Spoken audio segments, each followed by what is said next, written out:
शुरुआत तो बड़ी लंबी है कहानी। आई थिंक 91 92 में गांव में रहता था। मेरा गांव गोपालगंज, बिहार में एक जगह है गोपालगंज, वहाँ पे एक बरौली प्रखंड के तहत एक बिलसन करके छोटा सा गांव है, जो अभी हम बात कर रहे थे, जहाँ आज भी पक्की सड़क नहीं पहुँची है। आज भी 2017 मई की बात कर रहा हूँ मैं।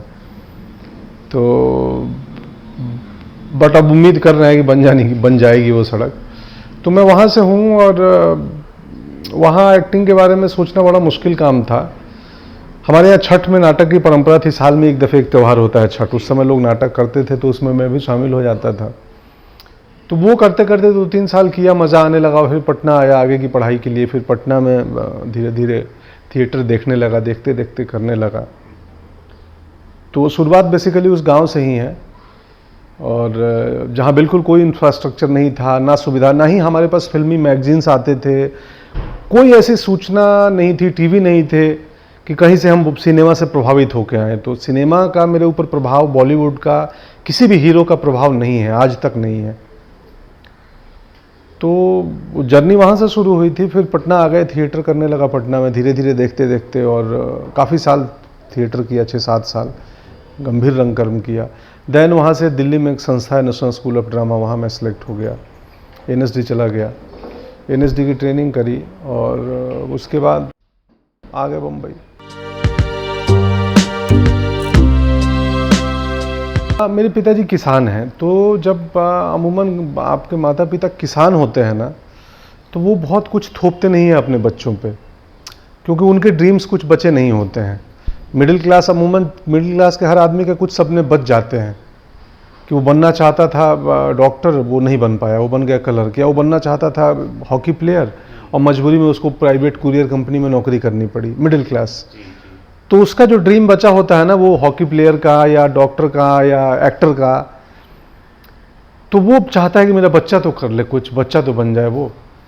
लेकिन जब किसान माँ बाप होते हैं ना, तो उनके सपने कुछ बचे नहीं होते हैं, क्योंकि वो कुछ और नहीं बनना चाहते हैं, वो किसान ही बनना चाहते हैं। वो अपने बाप को खेतों में काम करते देखे हैं, खुद खेतों में लग गए, शादी हो गई, बच्चे हो गए, खेती हो रही है। एक्सपेक्टेड है कि मेरा बच्चा भी खेती करेगा। अब वो बच्चा बोलता है मैं खेती नहीं करूँगा, कुछ और करूँगा। है अच्छा, ये क्या है एक्टिंग? मेरे बाप ने पूछा था कि रोजी रोटी चल जाएगी तुम्हारी इस जो करने जा रहे हो? मैं बोला हाँ हो जाएगी, जाओ करो। फिर मैं चला आया, कभी नहीं रोका उन्होंने। तो हाँ, अप्रूवल घर से मिल गया कि जाओ करो, तो मैं चला आया करने के लिए। और फिर रास्ते बनते गए, क्योंकि तब गूगल भी नहीं था। आज के दौर में बच्चे एक्टिंग स्कूल खोजते हैं, और मुझे रोज़ फेसबुक पे 15-20 मैसेज आते हैं पूरे हिंदुस्तान से, बाहर से, इवन यूके, लंदन से, जो इंडियन लड़के लंदन, यूके, US, कहाँ से, भारतीय मूल के बच्चों का ज़्यादातर, कि हमें एक्टिंग सीखनी है, कहाँ जाएं, कहाँ। मुझे लगता है कि यार ये गूगल के ज़माने में, कि जब इतना इंटरनेट है और इनको ये पता नहीं चल रहा है कहाँ जाए, हम कैसे, हमने पता कर लिया था कि एक्टिंग कहाँ सीखी जाए। 93-94 में इंटरनेट नहीं था, गूगल नहीं था। मैं थिएटर करने लगा, और गांव से आके। तो मुझे लगता है कि अगर आप इधर से फोकस्ड है ना, कि मुझे क्या करना है और मैं क्या करना चाहता हूँ, आप जेन्युइन हैं, ईमानदार हैं, फोकस्ड हैं और डेडिकेटेड हैं, तो रास्ते अपने आप बनते जाते हैं। गूगल की ज़रूरत नहीं पड़ती है नेविगेशन के लिए, वो रास्ते अपने आप मिल जाते हैं।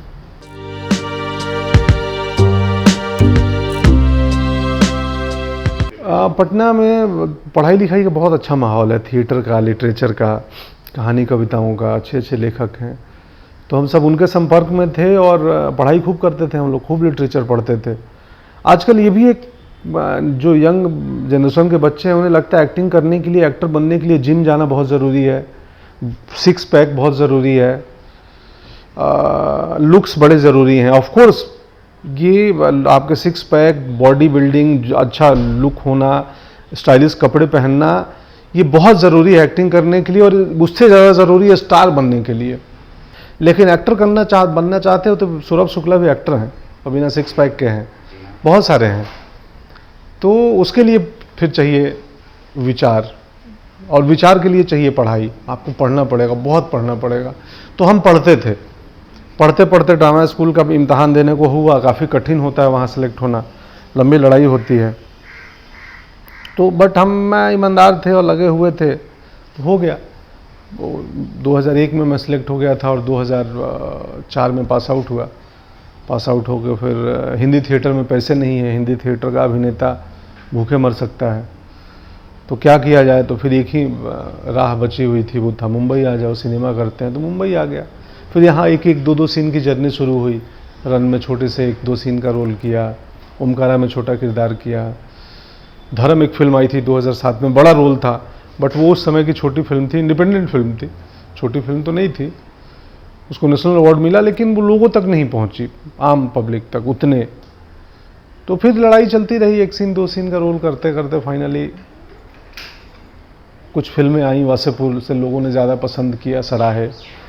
फिर उसके बाद बैक टू बैक सारी फिल्में आती गई, फुकरे हों, वासेपुर हों, अग्निपथ हों।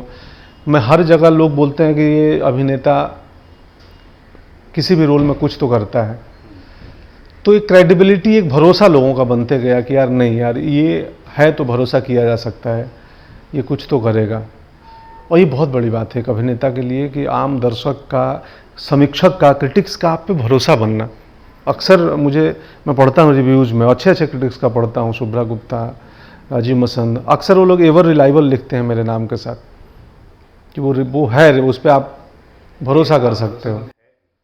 तो ये इतनी उपलब्धि मिलना, ये भरोसा मिलना अपने आप में बड़ी बात है। अब डर लगता है कि उस भरोसे को संभाल कर रखना है। अगर वो लोगों ने किया है तो भरोसा टूटना नहीं चाहिए। तो उसमें कठिनाई होती है कई बार कि यार ये फिल्म करें न करें। कई फिल्में होती हैं जो बहुत पैसे लेके आती हैं, बड़ी फिल्में, बहुत पैसा इन्वॉल्व है, मुंबई जैसी महंगी जगह है। हालांकि मेरा लाइफस्टाइल कोई महंगा नहीं है, मैं बहुत सिंपल जीवन जीता हूँ, बट फिर भी यहाँ बाकी सारी चीज़ें महंगी हैं।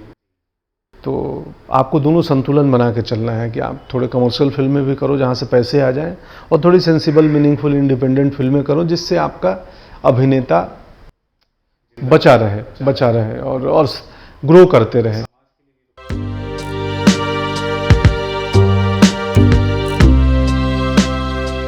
हमारा काम सिर्फ मनोरंजन करना नहीं है, हमारा काम सवाल करना भी है, और सवाल सिस्टम से करना। वो सिस्टम किसी सरकार से नहीं, बीजेपी की सरकार हो, कांग्रेस की सरकार हो, एनसीपी की सरकार हो, हमारा काम सिस्टम पे सवाल करना है कलाकार होने के नाते, किसी पार्टी पे नहीं।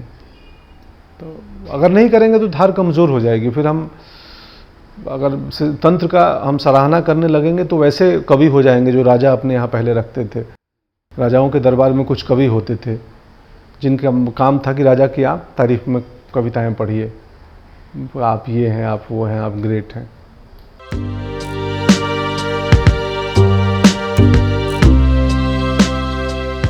काफ़ी अनुराग कश्यप फिल्म बना रहे थे वासेपुर, अभिनेता खोज रहे थे।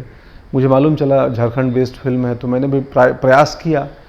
तो उस समय पता चला कि कोई रोल बचे नहीं है, कास्टिंग हो चुकी है, सो मतलब इट्स ऑल ओवर, ख़त्म। तो मैं टीवी सीरियल करता था, मैं उसमें लग गया। मैं कुछ ना कुछ करते रहता था, मैं बैठा नहीं हूँ। मैंने टीवी भी किए हैं बहुत सारे, बहुत कुछ किया है, छोड़ता नहीं हूँ जल्दी।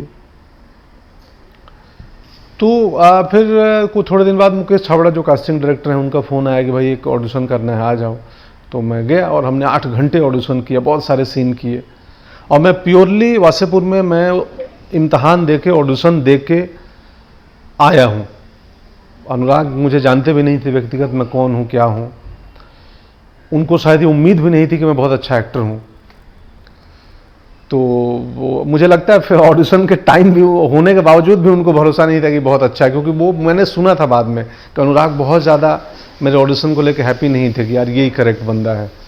बट बाकी उनके एडी टीम ने बोला कि नहीं ये सही लग रहा है, ये सही है। तो उन्होंने बोला कि ठीक है, अब सही है तो तुम लोग बोल रहे हो तो कर लो, फाइनल करते हैं। फिल्म बनने के बाद जब फिल्म रिलीज़ हुई, जब लोगों ने देखा और भरोसा किया, जब पूछने लगे कि कौन है, तब मुझे भी लगा था, इनफैक्ट मुझे भी करते हुए नहीं लगा था वासेपुर में कि मैं कुछ कर रहा हूँ।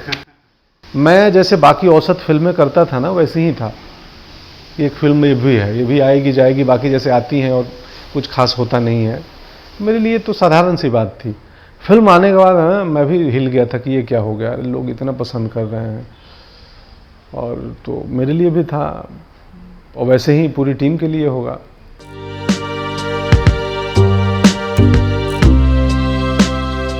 अब आजकल एक और अलग ये लड़ाई है, खैर ये तो बात की बात है कि आप दौर वो है ना कि आप काम क्या करते हो ना, उससे ज़्यादा आपको ढिढोरा पीटना पड़ता है उस काम का, कि देखो मैं ग्रेट हूँ, मैं ग्रेट हूँ, मैं ग्रेट हूँ, मैं ही मैं हूँ, दूसरा कोई नहीं, मुझको देखोगे जहाँ तक, मुझको पाओगे वहाँ तक।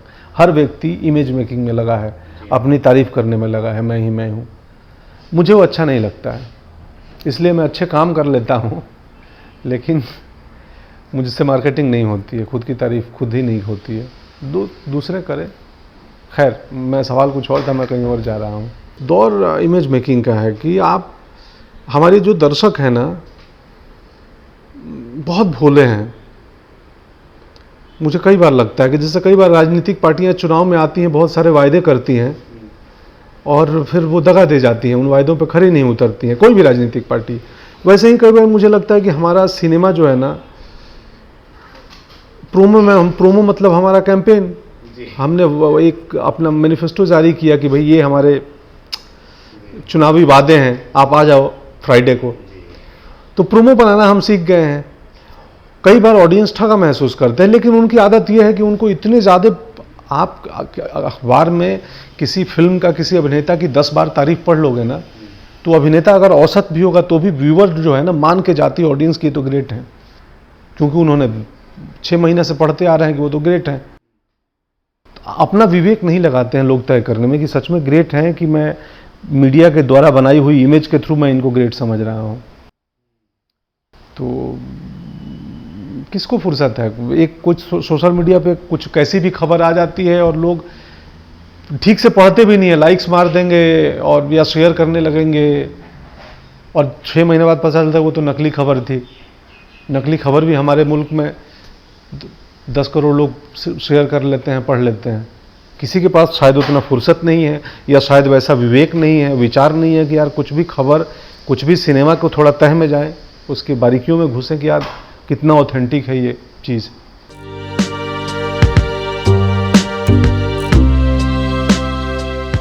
उसके पीछे इंटरनेट का बहुत बड़ा योगदान है। इंटरनेट, वर्ल्ड सिनेमा, जो हमारा यूथ है ना, अब उसके पास नेटफ्लिक्स आ गया, अमेज़ॉन आ गया। उसके पहले से भी उसके पास बहुत सारे एक्सेस डिजिटली हो गई थी कि आप स्पेन की फिल्में, ईरान की फिल्में, कोरिया की फिल्में, फ्रांस की फिल्में, किसी भी दुनिया के किसी भी मुल्क की फिल्म आप देख सकते हो आसानी से नेट पे।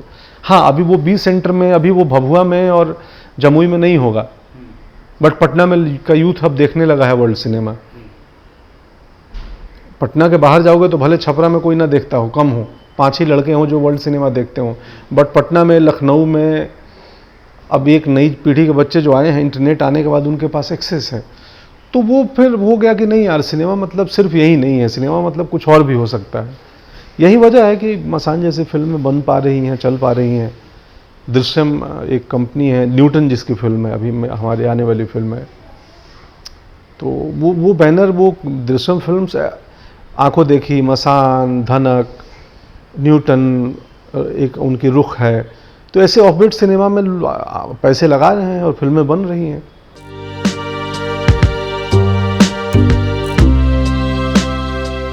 जो दुखद है ये कहते हुए, मतलब मुझे खुद बुरा लगेगा ये कहते हुए कि वो सिनेमा का स्तर ठीक नहीं है।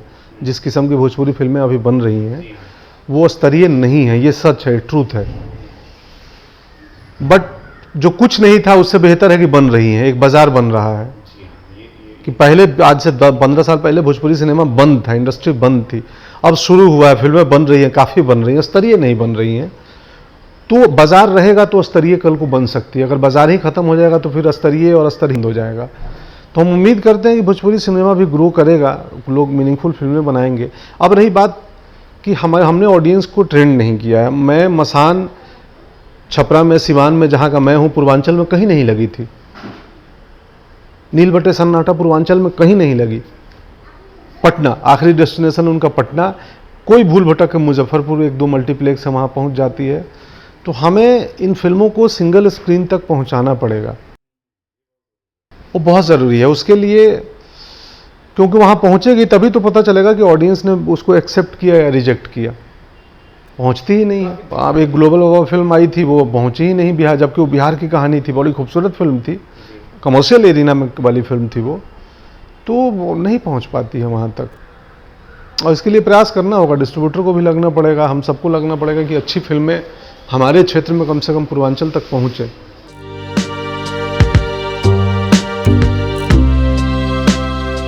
तो एक दिन मुझे मुकेश छाबड़ा ही उसकी भी कास्टिंग कर रहे थे, मुकेश को बड़ा भरोसा है मुझ पे, तो वो बोले कि एक आ जाओ, एक कहानी है सुनवाते हैं। मैं गया, अश्विनी से मिला, अश्विनी ने बोला सर ये फिल्म है और ये रोल है, आप ये स्क्रिप्ट है। उन्होंने वो सुनाया, मुझे नरेट किया और बाकी की स्क्रिप्ट दे दी, पढ़ लो। मैं पढ़ा, मेरे को लग गया कि इसमें पॉसिबिलिटी तो है। वो रोल बिल्कुल वैसा नहीं था जैसा पर्दे पे दिखता है, स्क्रिप्ट में वैसा नहीं था। वो डायरेक्टर ने मुझे छूट दी और मैंने उस छूट का भरपूर फ़ायदा उठाया और हमने उस रोल को वैसे बना लिया। बट वैसे ही था, ऐसा नहीं कि कोई सीन नहीं थे, वो सीन थे, बट पढ़ते हुए आपको नहीं लग सकता है कि ये किरदार ऐसा, वो मेरा इमेजिनेशन थोड़ा उसमें ऐड हुआ है। मैनरिज्म तो ही है उसमें कि भाव भाव उस किरदार का, बोलना, उठना, बैठना, चलना, वो ज़्यादा उसको रोचक बनाता है, उस प्रिंसिपल श्रीवास्तव को, उस किरदार को। वो डायरेक्टर ने मुझे छूट दी और मेरे को लगा ये मौका है, कर लो, तो मैं कर लिया। मैं खुद सरकारी स्कूल का पढ़ा हूँ, तो मुझसे बेहतर कौन समझेगा सरकारी विद्यालय को।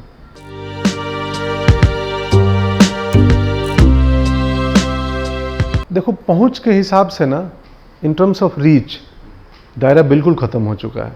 इनफैक्ट टीवी का पहुंच सिनेमा से ज़्यादा है। पहुंच की बात करें तो लोगों तक एक टीवी शो बनता है और वो ऑन एयर होता है और हर घर में टेलीविज़न है, हर घर में सिनेमा हॉल नहीं है। तो टीवी की पहुंच सिनेमा से बहुत ज़्यादा है, इसमें कोई दो राय नहीं है। पहुंच के मामले में, रेवेन्यू के मामले में टीवी स्ट्रॉन्गर मीडियम है। अब रही बात क्रिएटिविटी की, हम कलाकार हैं, क्रिएटिविटी नाम की भी कोई चीज़ होती है, रचनात्मकता, आर्टिस्टिक अप्रोच। सिनेमा एक स्टोरी टेलिंग है, एक मीडियम ऑफ आर्ट है।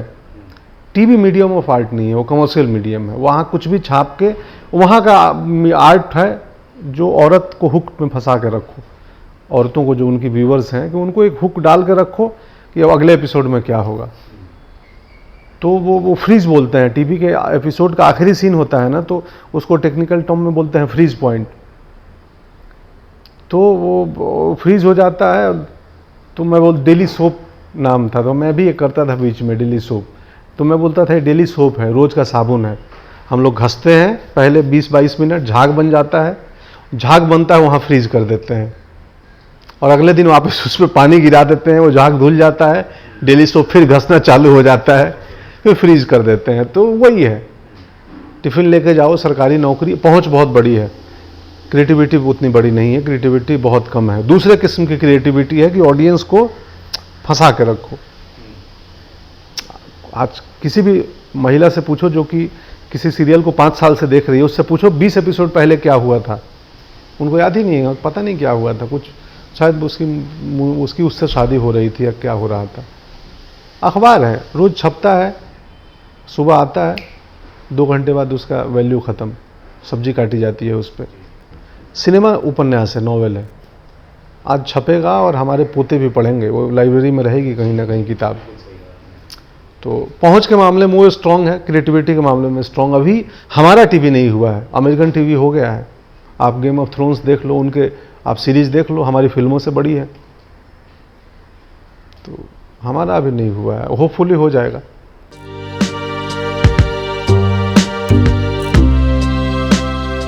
हालांकि मुझे कहीं से पता नहीं था कि मेरी जर्नी, मेरी कहानी किसी को इंस्पायर कर सकती है, क्योंकि मैं जो काम कर रहा था ना, वो मैं किसी को इंस्पायर्ड करने के लिए मैं नहीं कर रहा था। मेरे को मज़ा आ रहा था कि यार ये काम में मज़ा आ रहा है, मुझे एक्टिंग करनी है, इसमें अच्छा लग रहा है, तो चलो इसी को करता हूँ। तो इसको करने के लिए सबसे बेस्ट जगह कहाँ है जहाँ से मैं पढ़ सकता हूँ, पता चला ड्रामा स्कूल, मैं वहाँ जाऊँगा। मैंने उसका इम्तहान दिया, तीसरे बार में हुआ मेरा, 2 बार में नहीं हुआ था, वो हो गया। अब यार, अब एक्टिंग में क्या है, बहुत लड़ाई है, बहुत सारे लोग ड्रामा स्कूल से आते हैं, तो मुझे कुछ बिल्कुल अलग अप्रोच रखना पड़ेगा कि मेरी एक्टिंग थोड़े लोगों को यूनिक लगे, अलग लगे, तभी तो पूछेंगे, वरना साधारण तो सब घूम रहे हैं। तो मैं लगते गया और मुझे पता नहीं था कि ये पूरी मेरी यात्रा किसी को इंस्पायर भी कर सकती है, मेरे को मालूम नहीं था। और नहीं मैं किसी को इंस्पायर करने के लिए अपनी जर्नी कर रहा था, मैं तो सिर्फ जर्नी कर रहा था, मेरी यात्रा थी, मेरी चाहत थी कि मुझे ये करना है तो करना है। बट अब लगता है मुझे कि अगर मैं सिनेमा में आ गया, मैं अगर सारे बड़े लोगों के, बड़े बैनर्स के अच्छी फिल्मों में काम कर रहा हूँ, मैं भारत को बर्लिन में रिप्रेजेंट किया और हमारी फिल्म को सम्मान मिला, हमें स्टेज पे बुलाया गया ये बोल के कि मतलब न्यूटन टीम फ्रॉम इंडिया, ये सुन के बड़ा अजीब लगा है, हम लोग इंडिया को रिप्रेजेंट कर रहे हैं। तो और सारे पूरे वर्ल्ड की क्राउड थी, हमारे रंग के बहुत मुश्किल से हम ही 5-6 लोग थे थोड़े ब्राउन, बाकी सब गोरे थे, अलग अलग रंगों के लोग थे, अलग अलग मुल्कों के लोग थे, और वहाँ इंडिया का नाम हुआ और भी हम गए। तो अच्छा लगा, प्राउड फील हुआ कि यार हमने तो नहीं सोचा था कि ये जर्नी यहाँ तक पहुँच जाएगी, तो बस होते गया है। और इस होने के प्रक्रिया में एक चीज़ जो मुझे लगता है, जो मैसेज पहुँचे जो युवा हैं, कि दोस्त कुछ भी नामुमकिन नहीं है, मुश्किल नहीं है। अगर मैं कर सकता हूँ तो आप लोग भी कर सकते हैं, क्योंकि मेरे पास कोई अलग सॉफ्टवेयर नहीं है, कोई अलग चिप कार्ड नहीं है, मैं भी आप ही की तरह हूँ। सिर्फ फोकस चाहिए, डेडिकेशन चाहिए, ईमानदारी चाहिए, तो कुछ भी संभव है। मुश्किल नहीं है, नामुमकिन नहीं है, कोई भी कर सकता है।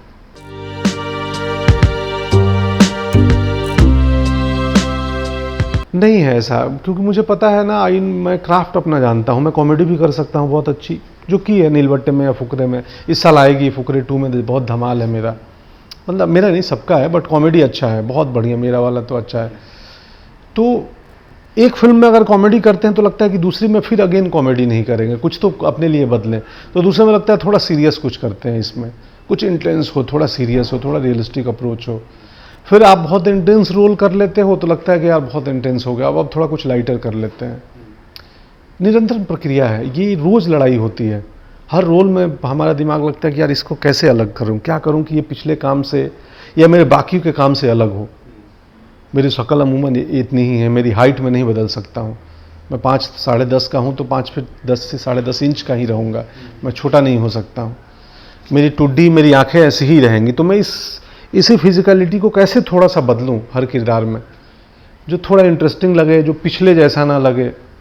तो इस चक्कर में बहुत कुछ पढ़ना पड़ता है, बहुत घूमना पड़ता है, नए नए किरदारों से मिलना पड़ता है, नई नई कहानियाँ, उपन्यास, क्योंकि आप लाओगे कहाँ से।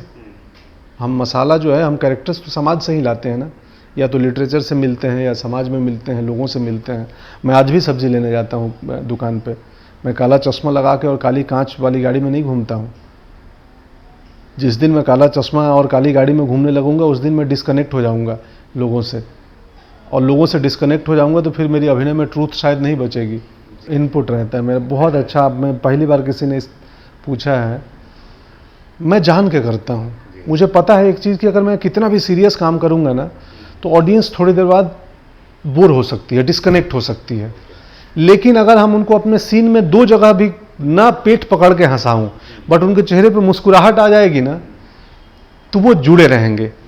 यहाँ जो हो रहा है ना स्क्रीन पे सीन, आप देखिए यहीं पे, तो बहुत ज़रूरी है कि इस फिल्म में कम से कम 15 जगह अच्छे लाफ्टर हो, और हर सीन में ऑडियंस मुस्कुराती रहे या हुक रहे।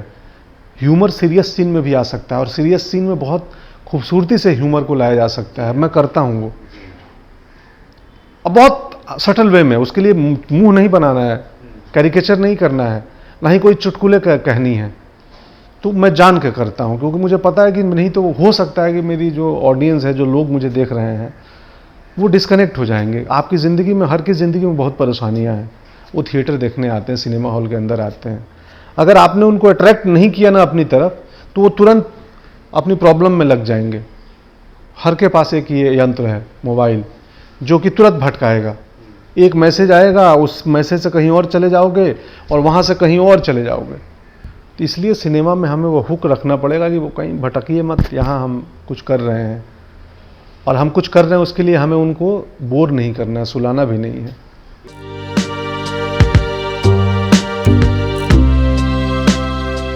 कि बड़ी मेहनती लोग हैं। कीर्ति सनोन बड़ी हार्ड वर्किंग लड़की है, टाइगर बहुत मेहनती है, मक्खन है वो तो डांस और एक्शन के मामले में बहुत डिसिप्लिन, संस्कारी बंदा है। मतलब उस फिल्म इंडस्ट्री में और ग्लैमर के जॉब में रहते हुए भी 10 बजे रात को सोने वाला व्यक्ति है टाइगर। हमारी इसी में बात होती है कि मैं इतने बजे सो जाता हूँ, इतने बजे उठ जाता हूँ। मुझे बेहद पसंद है, डिसिप्लिन लोग मुझे बहुत पसंद है। मैं खुद रात में 10 के साढ़े 10 11 मेरा घर की लाइट, मोबाइल सब बंद 11 बजे रात को। मैं कोई पार्टी नहीं करता, कहीं लेट नाइट शूटिंग में मैं परेशान हो जाता हूँ। तो मेरा है 10 बजे साढ़े 10 बजे सो जाओ, सुबह 6 बजे उठ जाओ, जो करना हो दिन में कराओ। तो बड़े डिसिप्लिन मेहनती लोग हैं ये, ऐसे इन्होंने जगह नहीं बनाई है। कोई भी जो सिनेमा में या बिजनेस में या पॉलिटिक्स में, किसी भी फील्ड में अगर अपनी एक मुकम्मल जगह बनाता है ना, तो वो बहुत आसानी से नहीं बनती है। 125 करोड़ की संख्या है हमारे मुल्क में, रेलवे का टिकट आसानी से नहीं मिलता है, तो आप सिनेमा में और राजनीति में कैसे और लेखन में अपनी जगह कैसे बना लोगे? ट्रेन का टिकट उपलब्ध नहीं है यहाँ पे, वहाँ भी वेटिंग है। तो जिसने भी जो भी जगह बनाई है, अचीव की है, उसके पीछे बहुत हार्डवर्क है, बहुत ईमानदारी है, बहुत मेहनत है।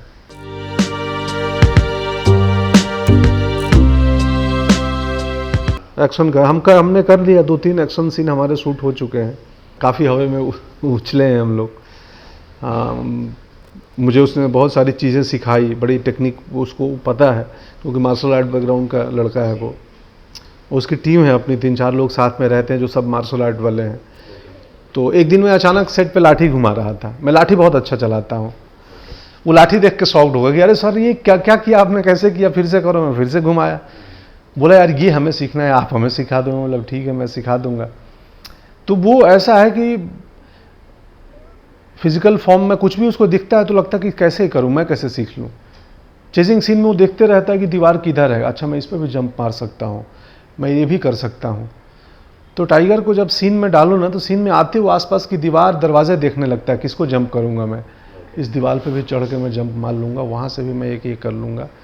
तो बड़ा अच्छा लगता है मुझे कि देखो यार ये बंदा आते के साथ ना अपना, हम सब अभिनेता करते हैं।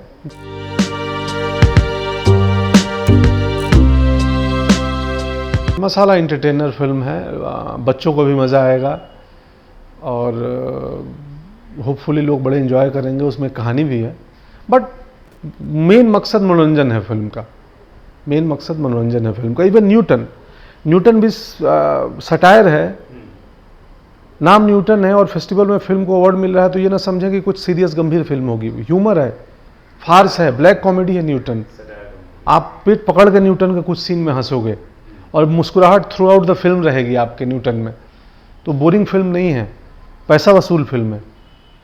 और मैं चाहता हूं कि इंडिपेंडेंट सिनेमा, सेंसिबल सिनेमा भी ना, जो भी आदमी अगर थिएटर तक आता है ना 200 रुपये का टिकट लेके, तो उसको बोर मत करो।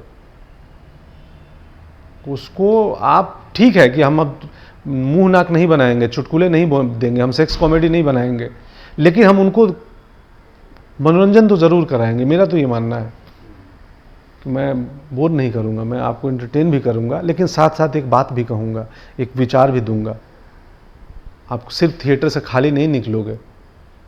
कि होता है ना कि कुछ फिल्मों के रिव्यू आते हैं कि आप दिमाग घर पे रख के आइए तो देखिए, नहीं, आप दिमाग लेके आइए, हम आपको हंसाएंगे भी, लेकिन आपके दिमाग के लिए भी कुछ चीज़ें देंगे। आप निकलिएगा तो आप कुछ लेके निकलिएगा।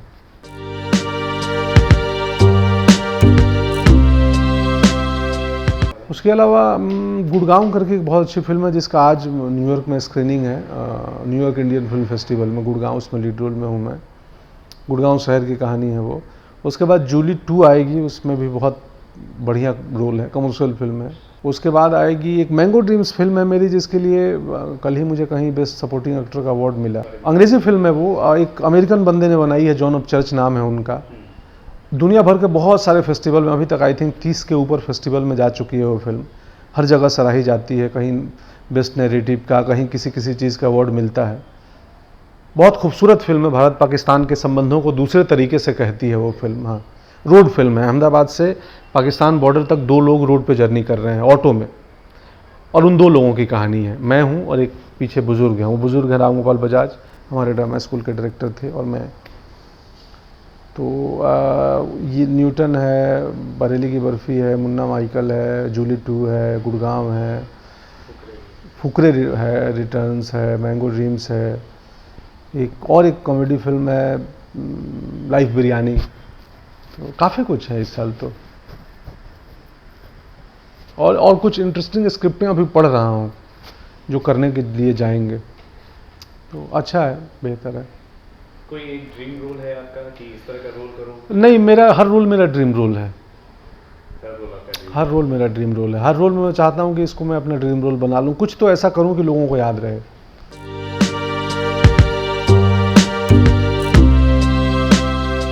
किसी महान शख्सियत पे अमूमन बायोपिक हम उसी व्यक्ति का बनाते हैं जिस व्यक्ति ने कुछ एक्स्ट्रा ऑर्डिनरी किया हो जीवन में, महान हो वो। मुझे लगता है भारत का लोअर मिडिल क्लास और लोअर क्लास, लेबर क्लास, हर परिवार का, हर माँ और हर बाप इस मुल्क का एक बायोपिक डिजर्व करता है। हर बाप, हर माँ अपने बच्चों को इस परेशानी, इस समस्याओं से ग्रसित मुल्क में, जहाँ पे बेसिक अभी तक हमने एडुकेशन, स्वास्थ्य, शिक्षा, साफ पीने का पानी हम नहीं उपलब्ध करा पाए हैं अपने नागरिकों को, रोजगार की गारंटी नहीं है इस मुल्क में, तो वहाँ एक माँ बाप अपने बच्चे को कैसे पालते हैं और उसको बड़ा करते हैं, तो मुझे लगता है वो हर माँ बाप हमारे देश के middle class, lower middle class और लोअर क्लास का हर माँ बाप एक बायोपिक डिजर्व करते हैं। क्योंकि उनकी कहानी में जाओगे ना, सबकी कहानी बहुत इंटरेस्टिंग है। दशरथ मांझी ने पहाड़ तोड़ दिया, उन पर फिल्म बन गई, लेकिन दशरथ मांझी के उसी मुसहर टोली के बाकी 20 लोग जो पहाड़ नहीं तोड़े, उनकी भी जीवन में जाओगे ना, उनकी भी जीवन सिनेमा बनाने लायक है। कैसे सरवाइव किए हैं, कैसे अपने बच्चों को पाले हैं।